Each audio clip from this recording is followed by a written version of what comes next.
Something that a lot of folks don't want to talk about. It's real life, and it happens behind closed doors a lot more than we like to admit. And I got to do this one right here with my boy Gardy.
This guy right here, he speaks because he got something to say.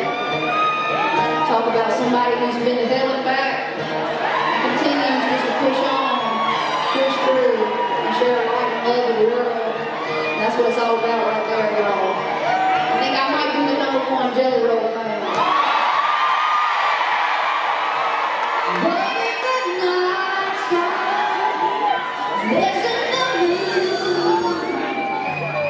There were no shooting stars to shine on you.